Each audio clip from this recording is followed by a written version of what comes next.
Buenos días a todos. El día de hoy se utiliza este método como una alternativa para poder brindar la capacitación al personal que no pudo asistir a la jornada previamente pactada para el día de hoy, 28 de junio, a las 9 de la mañana. Es importante brindar esta capacitación porque se va a tocar un tema fundamental para la seguridad y salud en el entorno de trabajo para una entidad como la naturaleza que tiene nuestra organización, que es el riesgo biológico. Esta información se socializa con el objetivo de proporcionar al personal las habilidades que se requieren para poder identificar, evaluar y controlar de forma satisfactoria los riesgos biológicos a los que estamos expuestos en nuestro entorno laboral. Con la finalidad de cumplir este objetivo, vamos a tratar temas importantes como son las definiciones básicas de peligro y riesgo biológico, con la finalidad de poderlos contextualizar, y terminaremos con las medidas de prevención y de bioseguridad encargadas de permitirnos gestionar correctamente este riesgo, iniciando así con la definición de peligro biológico. ¿Qué es peligro biológico? Se le determina como peligro biológico a cualquier fuente o situación que pueda causarle daño a los trabajadores. Pero bueno, esa es la definición. Que contextualizando como tal esta definición, podríamos tener que una situación o una fuente de peligro biológico en nuestras actividades diarias es el trato con los donantes, el momento de hacer la recepción de los donantes y el momento de realizar la captación de la donación. ¿Por qué? Porque no sabemos en qué condiciones están estos donantes. Eso implica un peligro biológico para nosotros mientras realizamos nuestras actividades diarias.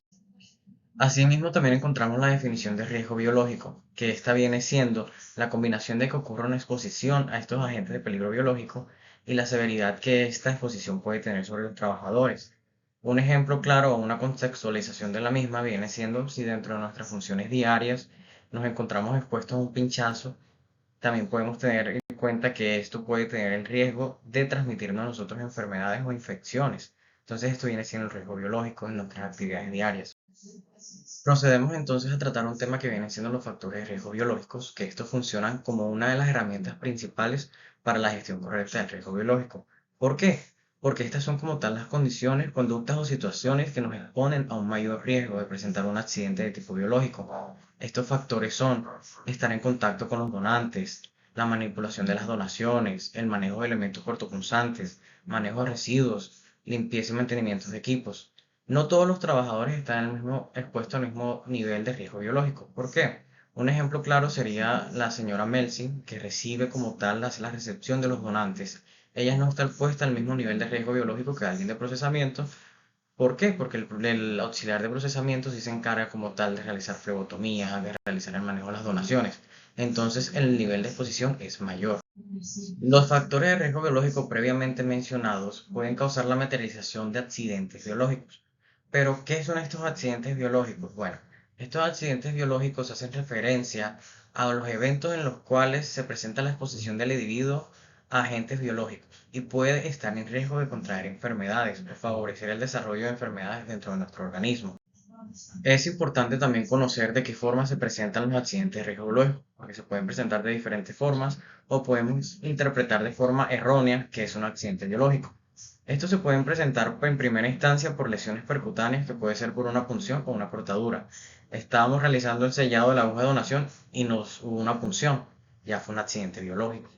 Teníamos una herida en la mano o en el brazo y nos salpicó una gota de sangre en la herida. Ya eso es un contacto de líquido universal con una herida, también es un accidente biológico. O en caso tal que nosotros estemos en la parte de procesamiento, en la parte de separación de componentes, y hubo un derrame y por casualidad hubo una salpicadura, nos cayó en el ojo, nos cayó en la boca, ya eso también se considera un accidente biológico.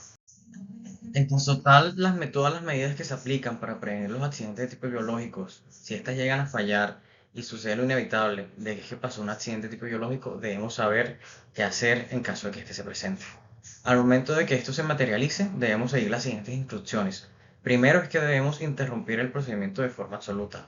No es que, ay, no, hubo una punción, voy a dejar un segundo. No, tenemos que interrumpir el proceso. Debemos avisar a nuestro jefe inmediato y, si es posible, tomar una fotografía o un registro fotográfico. Posteriormente debemos realizar una limpieza del área que fue afectada. Esta puede ser en la piel, la mucosa, la boca o por función. En caso de que haya sido la piel, debemos lavar con abundante agua y jabón antiséptico. En los kits de primeros auxilios se encuentra el jabón antiséptico. En caso de que sea la mucosa, se lava con suero fisiológico, que el kit de primeros auxilios también cuenta con este recurso. En caso de que sea en la boca, se enjuaga con abundante agua, mientras que uno tiene que hacer como gárgaras y escupirlas. Y en caso de que haya sido por un tipo de punción, lo primero que debemos hacer es favorecer el sangrado, con la finalidad de reducir un poco el riesgo de contraer infecciones. Y posteriormente a que se realice el favorecimiento del sangrado, sí debemos realizar un lavado con abundante agua y jabón. Una vez se han brindado los primeros auxilios requeridos para tratar la herida que se generó debido al accidente biológico, se debe seguir con el trámite de la atención a urgencias, que esto se realiza por medio del reporte al auxiliar de seguridad y salud del trabajo. Ella se encarga de llamar al ARL, de hacer el reporte primario. Después, ella le da las indicaciones a ustedes de a qué centro de salud se deben acercar para realizar el tratamiento. Posteriormente, mi persona, el gestor de seguridad y salud del trabajo, se debe realizar el diligenciamiento del formato único de reporte de presunto accidente de trabajo con la finalidad de alertar al ARL de lo que ocurrió. Igualmente se debe hacer un seguimiento del accidente. ¿Cómo se realiza?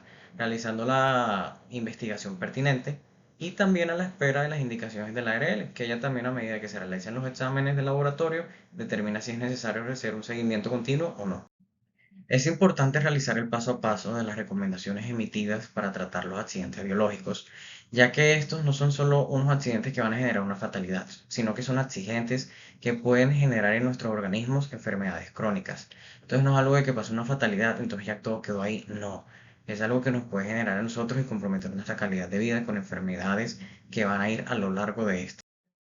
Estas enfermedades o infecciones que se pueden transmitir tienen diferentes vías de acceso o transmisibilidad de un organismo a otro, como son la vía respiratoria.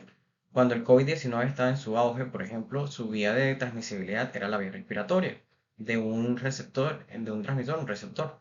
Igualmente tenemos la vía dérmica, que es cuando tenemos heridas previas y esta entra en contacto con sangre de algún donante que puede tener alguna infección, esta se puede transmitir. Igualmente tenemos la vía oral o digestiva, que es cuando nosotros vamos a consumir alimentos, tenemos las manos contaminadas, los microorganismos pueden ingresar a nuestro cuerpo por medio de estas vías. También tenemos casos en los que tenemos alguna herida en la boca y hubo salpicadura y preciso nos cayó una gota de sangre en la boca y tocó esa herida. Entonces también esa es una vía de transmisión. También tenemos la vía parenteral, que el claro ejemplo es cuando hay punción o hay cortadura con objetos contaminados con sangre. Igualmente, teniendo en cuenta las vías de transmisibilidad y con la finalidad de garantizar la gestión correcta del riesgo biológico, tenemos diferentes medidas de prevención. Estas se dividen en medidas de prevención primarias y secundarias, dependiendo del punto en el cual se va a realizar la prevención. Las medidas primarias van enfocadas en prevenir las enfermedades infecciosas que se pueden generar en nuestro organismo. ¿Cómo?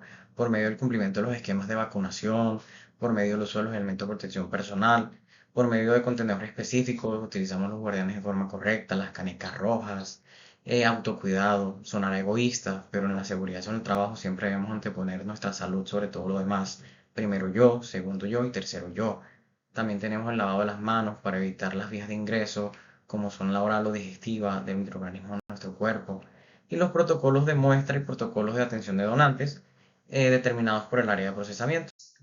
Las medidas de prevención secundarias sí van enfocadas ya en el tratamiento de cuando se presenta un accidente laboral.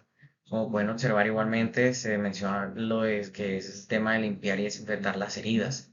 También en el hemocentro tenemos la ventaja de que como somos un banco de sangre, podemos determinar o hacer seguimiento al estado de la fuente, o sea, el donante. Si hubo contacto con sangre de algún donante por medio del número de identificación, podemos estar también atentos a los resultados que emiten todos los análisis que se le hacen a la sangre del donante. Igualmente, la EPS debe brindar un acompañamiento psicológico una vez se ha hecho la conexión con la ARL en caso tal que se presente algo.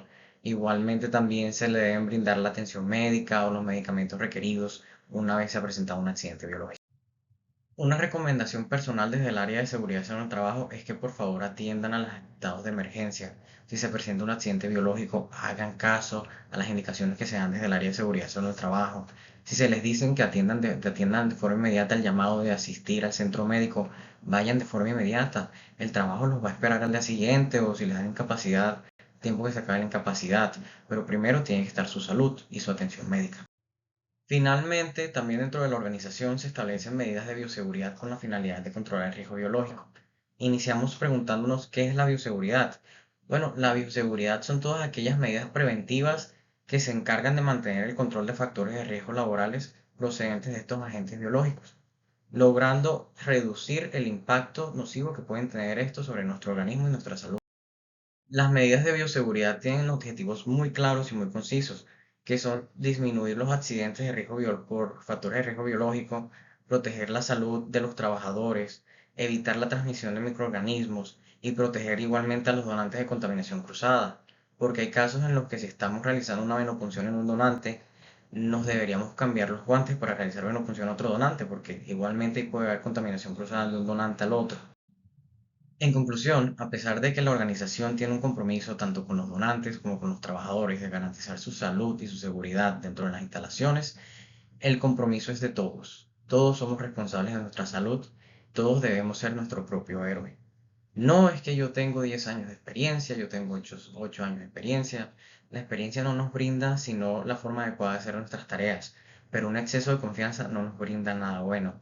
Debemos pensar que si sufrimos algún tipo de accidente biológico, este puede cambiar nuestra vida para siempre. Si desarrollamos una infección crónica, tenemos que pensar cómo cambiaría nuestra vida. Y quería dejarle una breve reflexión que es que si hoy trabajas seguro, mañana seguro también trabajas. Buenas tardes y muchas gracias a todos.